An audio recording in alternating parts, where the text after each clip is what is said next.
미워하는 놈과 만나야 되는 고통이에요. 내가 정말 원망을 갖고 싫어하는 사람인데도, 그 사람만 만나면 마음에 화가 나는데도 만나야 되는 고통. 원증, 회, 다시 돌아서 만나야 되는, 재회해야 되는 고통이 있는 거예요. 6번째, 7번째잖아요. 그죠? 7번째가 뭐냐면 갖고 싶은 게 많아요. 근데 다 가질 수 있어요, 없어요? 그러니까 욕망의 화신이라면서요, 우리 출판사에. 맞아요. 근데 돈이 아무리 많아도 못 가져요. 왜냐하면 이게 왜 그러냐면, 제 고등학생 상담하는 친구가 있는데 제가 물어봤어요. 너는 돈 많이 벌면 너 로또 당첨되면 뭐 할 거야? 이렇게 물어봤더니 슈퍼카 산대요. 슈퍼카 살 거래요. 그래서 아 그래? 좋겠다. 근데 로또가 한 2천억 정도 당첨이 돼서 너 지하실에 내려가면 지하 주차장에 슈퍼카가 한 20대 있어. 근데 하나 더 샀어. 기쁠까? 처음 생각해봤대요. 너가 슈퍼카를 사고 싶다는 거는 너는 정말 그거를 갖고 싶은, 다시 얘기해서 한 번도 그거를 접해보지 못한 가난한 사람이라는 걸 나한테 표현하고 있는 거야 지금. 밥을 못 먹은 사람은 밥 먹을 거예요 라고 얘기할 거라. 나한테 그게 너처럼 소중하게 느껴질 것 같냐고 제가 물어봤어요. 아니래요. 20대 정도가 있으면 하나 더 산다고 기쁘지 않아. 그러면 정말로 너 말대로 슈퍼카를 사는 그 자체, 그 행위 자체가 행복일까? 아니라는 거예요. 그것도 어떤 상황에서 사느냐가 문제잖아요. 그렇게 되면 결정적인 객관적인 행복, 기쁨이란 건 없다는 거예요. 아무리 돈이 많아도 결국은 우린 얻지 못하는 게 분명히 있어요. 그걸 뭐라고 하냐면 구하지만 부득 얻지 못하는 고통이다. 그 농담으로 그런 얘기 하더라고요. 얼마 전에 제가 누구한테 들었는데, 그 재벌 있잖아요. 돈이 정말 많은 사람들은 인생의 목표가 뭔 줄 아냐고 물어보더라고요. 그래서 뭐예요? 그랬더니 오래 사는 거래요. 되게 충격적이었어요, 그 얘기. 돈 많은 사람 되게 많대요. 근데 목표가 뭐냐?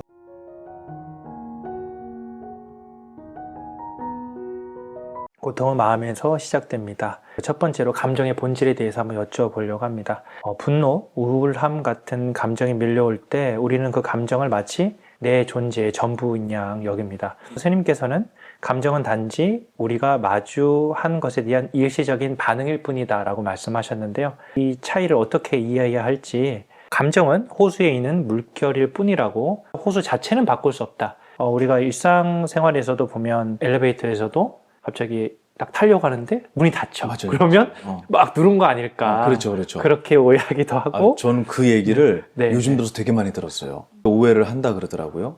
네. 네. 나는 들어가서 뒤에 누가 이렇게 오는 온 걸 봤대요. 그래서 열린 버튼을 누른다는 게 눈이 어두워서 닫힌 버튼을 눌렀다는 거예요. 근데 이분이 본 거예요, 뒤에 있는 분이. 타면서 욕을 하더라는 거예요. 이번에 여러 번 들었어요. 항상 열린 버튼을 누른다고 해도 뒤에 있는 분은 오해할 수 있잖아요. 맞아요. 그럴 때 엄청 화낸대요. 화가 많이 나 있나 봐요. 스님도 혹시 그런 경험은 없으시죠? 누군가가 이렇게 카톡 같은 경우에 내가 메시지를 보냈는데 네. 분명히 읽은 버튼이 사라졌어요. 시간이 흘렀을 때 저 사람이 나를 어떻게 생각하는 건가? 뭐 이런 생각이 들 수도 있잖아요. 죽었나 보다 해요. 그 읽고 죽었나 보다. 막 감정이 막 올라올 때 어떻게 이런 걸 다스려야 될까요? 질문이 고통에 대한 얘기인데, 사실 그 고통이라고 하는 말을 감정이라는 거하고 되게 많이 섞여서 사용되는 것 같아요. 네. 근데 불교에서는 고통이라는 것과 우리가 얘기하는 감정, 슬픔, 분노 뭐 이런 거 있죠. 그거하고는 굉장히 크게 이렇게 구분을 해요. 왜냐하면 고통이라고 하는 거는 8가지가 있다고 부처님께서 말씀하시거든요. 그거는 누구에게나 있는 고통이에요. 첫 번째가 먹고 사는 고통이죠. 아침에 출근할 때 즐거웠어요? 힘들었어요? 솔직하게 얘기해요. 사장님 없다고 생각해요. 그거 봐. 출근이 즐거운 사람이 어디 있어요? 사장님도 안 즐거울걸요, 아마? 저도 가끔 그럼요. 좀 쉬고 싶다 생각 들죠. 이게 먹고 살기 위해서 하기 싫은 걸 해야 되는 게 저는 삶을 이어가야 되는 고통 같아요. 제가 자주 그 비유를 드는데, 세렝게티에만 약육강식이 있는 게 아니잖아요. 횟집 이런 데 가보시면 화로차에서 막 꺼내잖아요. 사자만 남을 죽여서 먹고 사는 게 아니라 우리도 밥상 위에 살아있지 않았던 생명체는 하나도 없어요. 다 살아있는 거 먹어야 돼. 누군가를 죽여야지만 내가 살 수 있는 거. 이게 어떻게 보면 이 세상에 근본적으로 깔려있는 고통이 아니겠느냐라는 거예요. 나는 살아야 되고 누군가는 죽여야 되고, 그래야 내가 사니까요. 이거는 이 시스템 자체가, 이 삶이라는 시스템 자체가 굉장히 혹독하고 잔인하고 아픈 어떤 고통이라는 거 위에 만들어진 거다. 옛날에 그 글을 하나 썼는데, 이 고통, 삶에 대한 고통이 있었기 때문에 우리의 인류의 문화가 발전하지 않았을까라는 생각을 해요. 왜냐하면 삶이라는 고통에서 벗어나기 위해서 우리는 이데아를 생각을 하는 거예요. 행복한 거. 노래도 있고요. 거기에 대한 음악도 있고요. 당연히 거기에 대한 글도 나올 거고요. 나의 고통을 녹여낸 작가의 정말 눈물 젖은 원고도 탄생하고요. 더 근본적으로 가면 맹수나 아니면 자연재해의 이 죽음으로부터의 고통을 벗어나기 위해서 우리는 건축을 시작했잖아요. 이 모든 인류의 문화라고 하는 것이 크게 본다면 이 고통, 삶을 영위해야만 하는 이 무거운 고통 위에서 시작했다라고 저는 생각을 하고 또 그런 말씀을 부처님께서도 많이 해주시거든요. 그래서 먹고 사는 고통이 있죠. 그 다음에 당연히 늙는 고통이 있잖아요. 그죠? 느껴져요? 느껴지죠? 그죠? 병드는 고통이 있잖아요. 누가 그러더라고요. 뭐 저희 병원에도 그런 얘기 하는 사람이 있어요. 그 병원에 오시는 분이 할머니들끼리 대화를 하시는데 이 어르신들이 뭐라 그러냐면 아유 나 이번에 뭐 어디 저기 서울에 무슨 뭐 성모병원 가서 삼성병원 가서 건강검진만 하러 갔는데 거기서 하라 그래갖고 3천만 원짜리 시술하고 왔어 이렇게 얘기를 해요. 근데 문제는 그 얘기가 난 가서 그렇게 큰 돈을 들여서 시술하고 왔다가 약간 훈장 같은 느낌으로 얘기를 하시는 거예요. 슬픔이 아니라 그걸 되게 자랑스럽게 얘기하시는 것 같아요. 카시오페아에서 책 나와서 3만 원이다 그러면 아깝다고 안 사는 거예요. 그거는 아깝지만 내 몸에다가 투자하는 건 아깝지 않은 거예요. 왜냐하면 누구에게나 찾아오는 병이라고 하는 것은 어떤 사람에게만 해당하는 게 아니라 공통적인 고통이라는 분모거든요. 이 고통을 해결하는 데는 3천만 원이 안 아까운 거죠. 누구나 인정하고 있는 거예요. 생로병, 그 다음에 죽는 고통 있잖아요. 이 네 가지는 저한테는 없겠습니까? 있죠. 저는 병 안 나겠어요? 저도 암이 발견될 거고요. 저도 당뇨가 올 거고요. 저도 고혈압이 생길 거고요. 저도 심장질환이 있을 거고요. 100% 아닌가요? 그 중에 뭐라도 100% 온다는 거예요. 네. 언제요? 모르겠습니다. 요즘에 30대 당뇨 환자들도 많다면서요. 네 가지는 피할 수 없는 건데도 이걸 하나도 해결하지 않고 이것에 두려움을 느끼고 이것으로부터 매 순간 도망가려는 마음을 가지면서도 우리는 이 세상에서 행복을 찾고 있는 거예요. 이거를 전제한 행복이 과연 무슨 의미가 있을 것이냐라고 저희 큰 스님께서 항상 말씀하셨어요. 그래서 일단 이 네 가지 먹고 살고 늙고 병들고 죽는 누구에게나 처해져 있는 이 고통을 해결할 수 있을까요? 없을까요? 없죠. 근데 이걸 해결할 수 있다고 한 분이 부처님이에요. 그래서 제가 농담으로 여러분 아들이 어머니 저 생로병사를 해결하기 위해서 오늘부터 맨발로 밥그릇을 하나 들고 길에서 얻어먹으면서 평생 살겠습니다 하면은 뭐라고 하겠습니까? 등짝 스매싱이 날라가죠. 아빠 닮아갖고 미쳤다고 정신없다고 정말 무모한 얘기를 하신 거예요. 누가 그렇게 가능하다고 얘기를 하겠어요. 근데 그분이 말씀하신 걸 들어보면 우리는 불가능하다라고 단정을 하는 이유가 내가 몸이라고 배웠기 때문이에요. 근데 부처님은 우리는 몸이 아니라는 걸 설명하신 거예요. 우리는 보이지 않는 정신이 나의 진짜 모습이다라는 걸 설명하신 거, 거기에는 생로병사가 없다라는 걸 증명하신 거예요. 네, 다 가르침으로서 증명을 하신 거예요. 육신에는 당연히 생로병사가 따라오겠죠. 하지만 이 육신의 병을 느끼는 우리의 정신에는 병이 들 수 없다. 그래서 유마경에 그런 말이 나와요. 열에는 부처는 병들 수 없다고. 아, 나 병들어서 나 어제 괜찮은데 오늘 몸살 기운이 있어 라고 느끼는 이놈한테 몸살 기운이 있냐는 거예요. 몸살 기운을 보고 있잖아요. 나는 그걸 보는 놈이기 때문에 그 정신에게는 어떠한 것도 없다라는 걸 이제 설명을 해주는 거예요. 그러니까 이게 우리 인간이라는 존재가 가지고 있는, 저는 그걸 절반씩 나눌 수도 없다고 생각해요. 몸과 마음 또는 보이는 생겨나고 사라지는 육신과 보이지 않는 정신이라는 이 두 개의 영역을 50대 50으로 나눌 수는 없어요. 제가 볼 때 몸은 1도 안 돼요. 정신의 영역이 훨씬 크거든요. 왜냐하면 정신이 딱 전원이 나가는 순간 이 몸은 바로 쓰러지거든요. 그렇게 따지면 정신의 영역은 99.99다. 하지만 우리는 평생을 살면서 우리의 조상부터 내 후대까지도 이 정신의 세계를 연구하거나 파악한 사람은 없는 것 같아요. 이 육신이 나라는 것을 믿고 대대로 그렇게 교육시키지 않았나라는 생각이 좀 들어요. 이 고통이라는 거는 그 네 가지 전부 누구에게나 갖고 있는 거, 그거는 피할 수 없다라고 생각하지만 해결할 수 있다, 우린 초월할 수 있다라고 얘기한 게 사실 불교예요. 굉장히 무모하고 도전적이죠. 근데 저는 그래서 감사한 거예요. 근데 네 가지가 더 있어요. 그 뒤에. 제가 이 얘기를 길게 하는 이유가 뭐냐면 감정이라는 것과 고통은 좀 다르다는 설명을 드리는 거예요. 이 앞에 있는 거는 고통 덩어리예요. 근데 이 뒤에 네 가지는 감정이에요. 그래서 그걸 팔고라고 해요. 앞에 네 개, 뒤에 네 개. 합쳐서 8가지의 고통은 누구한테나 있다. 그러니까 첫 번째가 뭐냐면 이따가 밥 먹고 나면 헤어지잖아요. 네. 헤어질 때 어때요? 대표님 어때요? 헤어질 때. 슬프죠. 그렇죠. 빨리 대답이 안 나죠. 슬픕니다, 사실. 그게 뭐냐면 사랑하는 것이 있으면 사랑하는 것과 헤어져야 되는 고통이 있어요. 그걸 애별리고라고 해요. 사랑하는 것과 떨어져야 되는, 이별해야 되는 고통.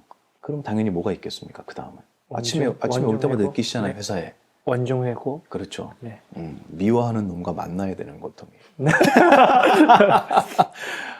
내가 정말 원망을 갖고 싫어하는 사람인데도 그 사람만 만나면 마음에 화가 나는데도 만나야 되는 고통. 원증, 회, 다시 돌아서 만나야 되는, 재회해야 되는 고통이 있는 거예요. 6번째, 7번째잖아요. 그죠? 7번째가 뭐냐면 갖고 싶은 게 많아요. 근데 다 가질 수 있어요, 없어요? 그러니까 욕망의 화신이라면서요, 우리 출판사에. 맞아요. 근데 돈이 아무리 많아도 못 가져요. 왜냐하면 이게 왜 그러냐면 제 고등학생 상담하는 친구가 있는데 제가 물어봤어요. 너는 돈 많이 벌면 너 로또 당첨되면 뭐 할 거야? 이렇게 물어봤더니 슈퍼카 산대요. 슈퍼카 살 거래요. 그래서 아 그래? 좋겠다. 근데 로또가 한 2천억 정도 당첨이 돼서 너 지하실에 내려가면 지하 주차장에 슈퍼카가 한 20대 있어. 근데 하나 더 샀어. 기쁠까? 처음 생각해 봤대요. 너가 슈퍼카를 사고 싶다는 거는 너는 정말 그거를 갖고 싶은, 다시 얘기해서 한 번도 그거를 접해보지 못한 가난한 사람이라는 걸 나한테 표현하고 있는 거야, 지금. 밥을 못 먹은 사람은 밥 먹을 거예요 라고 얘기할 거라. 나한테 그게 너처럼 소중하게 느껴질 것 같냐고 제가 물어봤어요. 아니래요. 20대 정도가 있으면 하나 더 산다고 기쁘지 않아. 그러면 정말로 너 말대로 슈퍼카를 사는 그 자체, 그 행위 자체가 행복일까? 아니라는 거예요, 그것도. 어떤 상황에서 사느냐가 문제잖아요. 그렇게 되면 결정적인 객관적인 행복, 기쁨이란 건 없다는 거예요. 아무리 돈이 많아도 결국은 우리는 얻지 못하는 게 분명히 있어요. 그걸 뭐라고 하냐면 구하지만 부득 얻지 못하는 고통이다. 그 농담으로 그런 얘기 하더라고요. 얼마 전에 제가 누구한테 들었는데 그 재벌 있잖아요. 돈이 정말 많은 사람들은 인생의 목표가 뭔 줄 아냐고 물어보더라고요. 그래서 뭐예요? 그랬더니 오래 사는 거래요. 되게 충격적이었어요, 그 얘기. 돈 많은 사람 되게 많대요. 근데 목표가 뭐냐 그러면 오래 사는 거. 그래서 왜 오래 살려고 하냐고. 아까워서 못 간다는 거예요. 그럼 그 사람은 자기의 건강과 수명을 돈 주고 살 수 있겠냐는 거예요. 부득고. 그 다음에 이제 마지막 8번째가 잘 때 많이 느껴지죠. 아, 나 그거 어떻게 해결하지 그거. 나 그 프로젝트 어떻게 성공시키지. 나 그 사람하고 관계를 어떻게 좋게 만들지. 이건 나에게 아무 일도 없어요, 아직. 근데 혼자서 생각으로 고통스러워하는 거예요. 그게 8번째, 오음성고. 이 8가지 고통은 누구에게나 있는데 앞에 생로병사는 이건 감정이 아니잖아요. 이 뒤에 4가지는 감정의 영역인 거예요. 그래서 이 고통을 그냥 감정의 어떤 종류 이렇게만 보기에는 불교는 좀 더 구체적으로 그걸 나눠서 설명을 하고 있더라는 거죠. 그래서 지금 질문하신 고통과 감정의 영역을 제가 좀 구분시켜 드리는 거예요.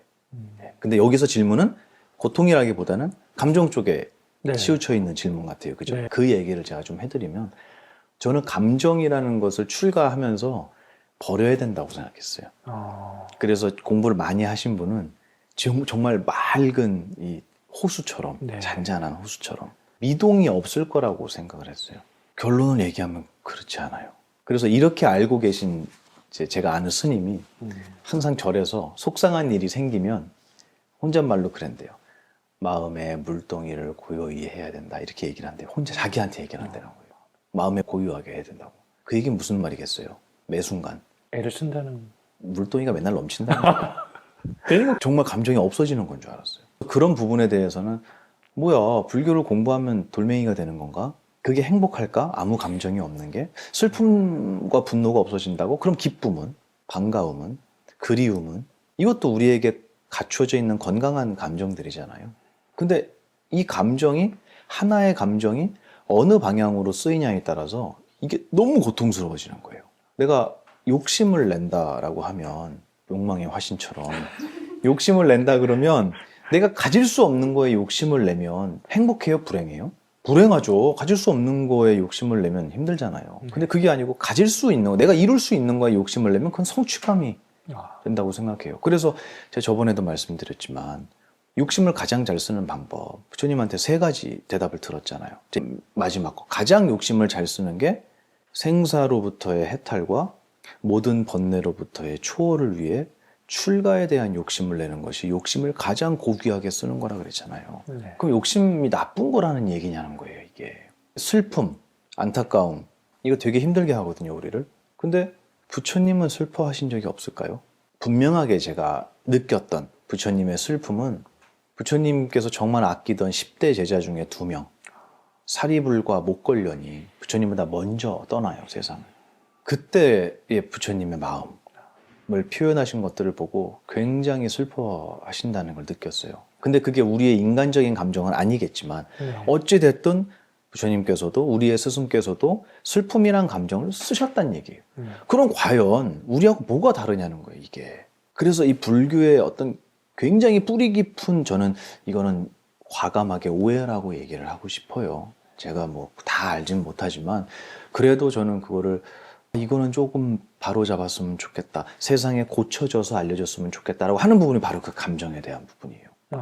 감정은 아까 말씀하신 것처럼 나의 능력이지 나쁜 것, 없애야 되는 것은 절대 아니라고 생각해요. 그래서 제가 남성 불교 심리학에서도 첫 번째 강의에서 제가 하려고 하는 얘기가 그거예요. 대한민국 남자들이 태어나면서 가장 먼저 받는 교육이 남자는 울면 안 돼요. 이건 정말 나쁜 교육이에요. 눈물 흘릴 수 있다는 건 되게 아름다운 일이잖아요. 그리고 사랑하는 사람을 위해서도 눈물 흘릴 수 있고 감동적인 걸 봐도 울 수 있고요. 때로는 외롭고 슬퍼도 울 수 있는 거잖아요. 되게 자연스러운 거예요. 근데 대한민국 사회에서는 남자는 울면 안 돼, 울면 지는 거야 라고 교육시키는 문화가 굉장히 오래됐어요. 남자 친구들하고 싸우다가도 누가 울면 너 먼저 울었으니까 내가 이긴 거야 이러잖아요. 얼마나 유치합니까? 근데 이게 그대로 어른이 돼도 똑같은 거예요. 어른이 돼도 나 힘들어요, 못 살겠어요, 저 슬퍼요 라고 얘기하는 사람은 야, 너 그러면 안 돼, 너 그럼 밀려나? 아니죠. 슬플 때는 울 수 있잖아요. 그래서 제 큰 스님께, 스님 남자는 3번만 울어야 된대요. 그러니까 맞아, 나도 알아. 언젠데요 스님? 그랬더니 태어날 때, 아플 때, 슬플 때 이렇게 3번 우는 거예요. 다 우는 거지 않아요 스님? 왜 못 우냐고. 저희 큰 스님은 눈물이 진짜 많으셨어요. 누구보다 눈물이 많으셨어요. 근데 우리의 눈물하고는 달라요. 제가 그 얘기를 하려고 하는 거예요. 스승님께서 화를 내시면, 분노를 표현하시면 우리의 화와는 달라요. 뭐가 다르냐면 화라는 능력은 똑같지만 이걸 왜 내냐는 거예요. 어떤 의미에서 눈물을 흘리고 어떤 의미에서 화를 내느냐, 어떤 의미에서 호탕하게 웃으시느냐, 이거는 저희하고 정말 다르다는 거예요. 감정을 조절한다라는 얘기는, 컨트롤한다는 얘기는 감정을 억누른다라는 의미도 포함되어 있는 것 같아요. 그래서 저는 그런 표현을 웬만하면 좀 지양하는 편이에요. 그거 말고 감정이라는 걸 어떻게 해야 행복하게, 힘들지 않게 쓸 수 있습니까가 저는 더 명확한, 제가 드리고 싶은 말씀에 대한 질문이라고 생각해요. 우리 화두를 좀 바꿨으면 좋겠어요.